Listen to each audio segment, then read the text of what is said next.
Hello and welcome back to Ramblings of a Mad Guy. Today, the White Lotus season finale, The Problem with Buddhism. Now, before we go any further, obviously, massive spoilers for White Lotus season 3. So either if you don't care about the show, keep watching because it's still interesting, or if you want to watch the episode and come back, feel free to do that. Another disclaimer, I also don't want to claim that all Buddhists, or even most Buddhists, or any serious Buddhist, hold this view, this problematic view that's presented by the writers of White Lotus. However, I know there are a lot of people, a lot of white girl Westerners like myself, that held this view, this sort of shallow interpretation of death and the afterlife, which we sometimes see cropping up in Eastern traditions, particularly Buddhist circles, and I would know, because I was one of these white girls. So before we get to what the problem actually is, let's summarize a bit of the show, some important context for you to know leading up to this moment. In Season 3 of White Lotus, 4 different Western American families come to Thailand to experience a luxurious, relaxing spa and resort. Each group comes to Thailand for different reasons, and they all get up to different sorts of wacky hijinks and some whack-offy hijinks, but we're not going to talk about any of those plots, especially not that one. Today we're going to talk about the Ratliff family. They're sort of your classic, average, upper-class, vaguely Christian American family from North Carolina. And specifically, we're going to be talking about Timothy Ratliff, the so-called patriarch of the family. I use air quotes because a patriarch is supposed to protect and lead his family, and Timothy does the exact opposite. In the beginning, their biggest problem is whether the youngest son will go to Duke or UNC for college. So life is pretty peachy.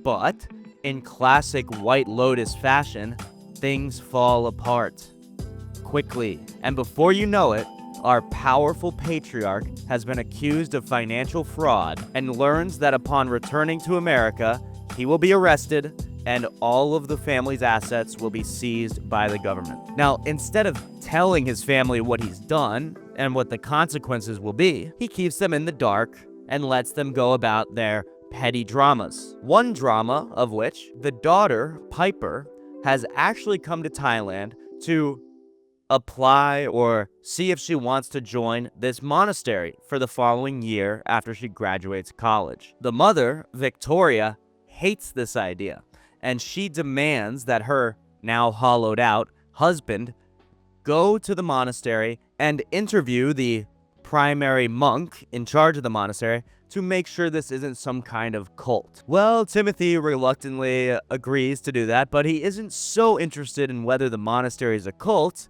He more has questions about what happens after you die. Because remember, he doesn't plan to be alive for very much longer. Now, this is where we start to see the danger of this sort of shallow understanding of Buddhist afterlife and death. The monk tells him something which, on its face, seems very profound and poetic. He talks about the real state of being this sort of like vast, endless ocean. And a human life is like a single drop of water launched out of the ocean, suspended in air for just a moment, and then falling back and remerging with the oneness of the vast ocean. When a person dies, he says, it's like coming home. Nice, right? Well, not so much, because Timothy went to his spiritual master wanting to know what happens after you die, and in a dark twist of ideology, he actually becomes more committed to killing himself. Because why not? Why wouldn't you? If death is just coming home and life is just suffering, why would you not? Why would you not want to die? But it gets worse. As Timothy begins to realize that his family isn't well equipped to handle life without a vast amount of wealth and assets and a nice house and college all paid for, vacations all the time, he begins to ponder not only killing himself, but killing his whole family. After all, it would be better for them to be dead in this blissful ocean than to suffer in the life that he has thrust them into. This is exactly the problem presented by Buddhism by the writers of White Lotus, okay?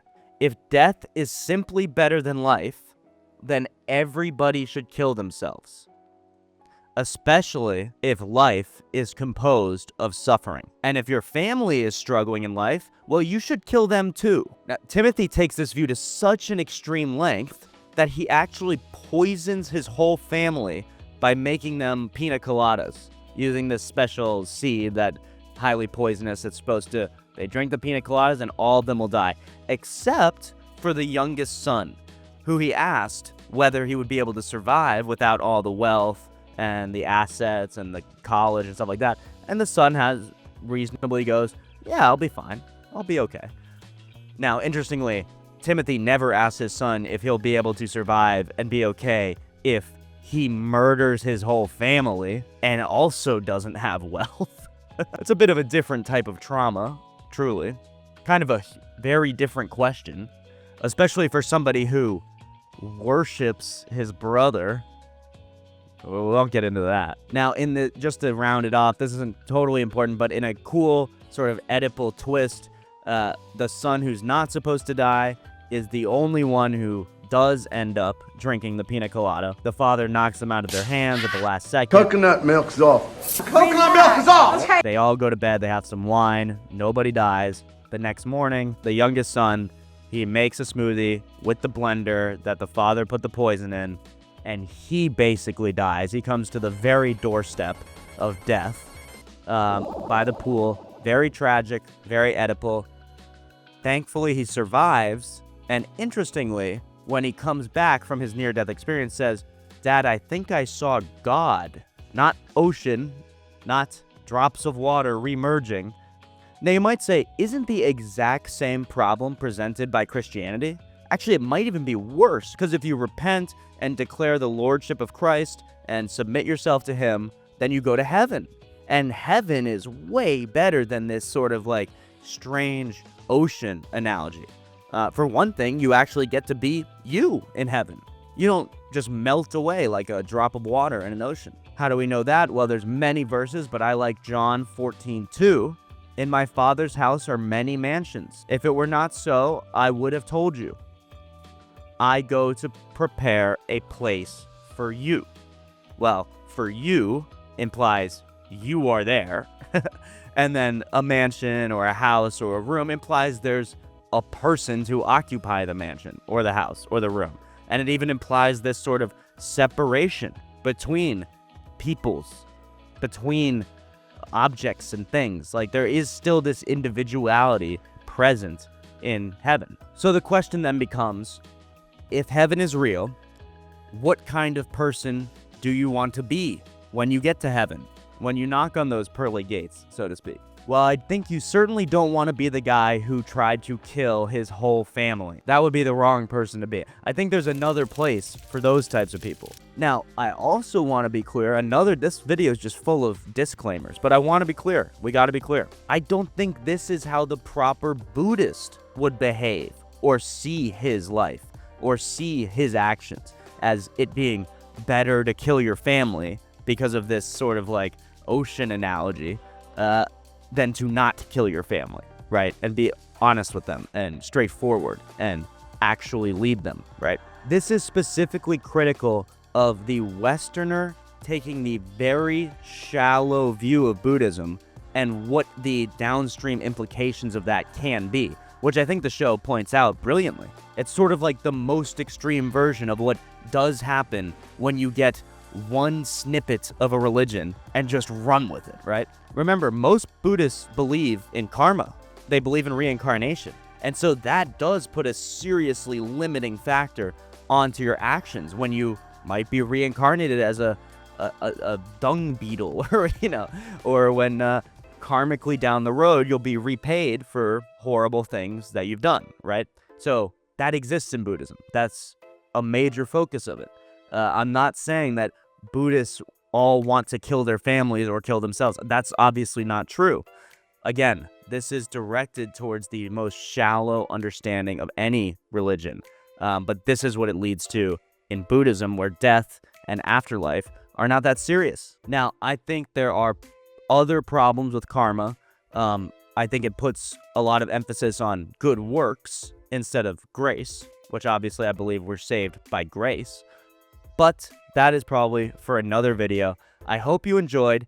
If you think that this sort of shallow Western interpretation of Buddhism led to the horror that we see in the finale of White Lotus, or have any other questions or comments, please leave a comment.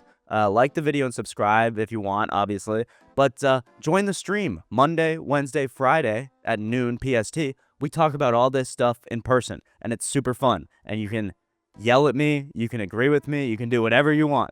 So come on by. Appreciate y'all. Thanks for watching.